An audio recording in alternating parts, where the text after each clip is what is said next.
Kurnia Pho is a popular guy at Virginia's Old Dominion University. He graduated some years ago, but walk around campus with him and you stop every few minutes as he greets friends. He's the founder of Global Student Friendship, an organization that serves international students. When we moved to the US, I asked God what He wanted me to do here. I didn't have many things that I could give or share. The only thing that I could share was my love, attention, and commitment to serve others. As an international student himself, Kurnia knows the challenges these students face oceans away from home. They're some of the brightest in their fields. They arrive in the US with their luggage and dreams of a promising career, but that's all they own in this new land. The majority of them don't even have any local connections to help them get settled. That's where Kurnia and Global Student Friendship come in. Kurnia arranged for a family to host me for a week and to introduce me to this university. We contacted him and he provided some furniture.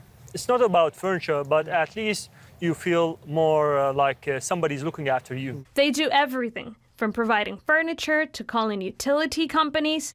They even set up social outings to help them become familiar with their new town. But Kurnia doesn't do this alone.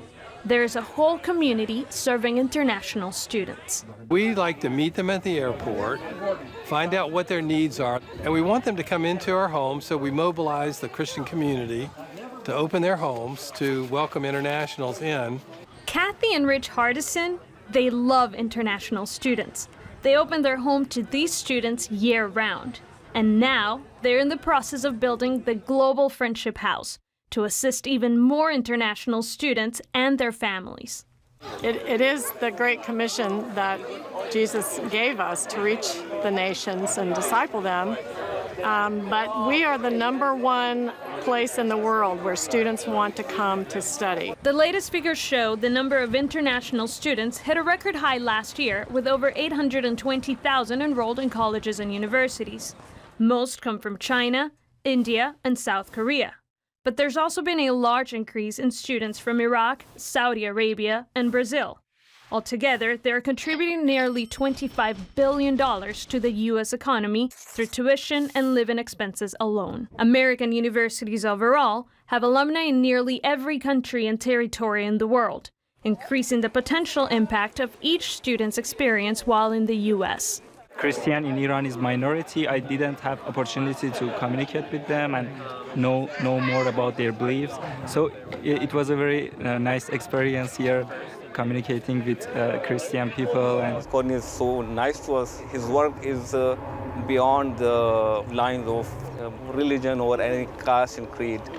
The majority of these students only spend about 2 to 6 years in this country. It's a relatively short time, but it's long enough to establish long-term relationships. Oksana Nosova is one example of the long-term impact of this basic but crucial interactions.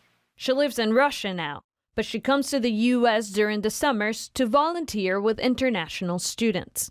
God had a plan when He brought me here all the way across the ocean, so I will meet Him here. And then later He had a plan to use me so I could help other international students who will come here because I can totally relate to them. It's very much like the ministry of Jesus. So we just say we're turning foreigners into friends who become followers of Jesus. They will be the world leaders someday. They will be the future leaders in their countries. Global Student Friendship is sowing seeds here in America, hoping to shape the future of the world one relationship at a time. Mayra Alejandra, CBN News.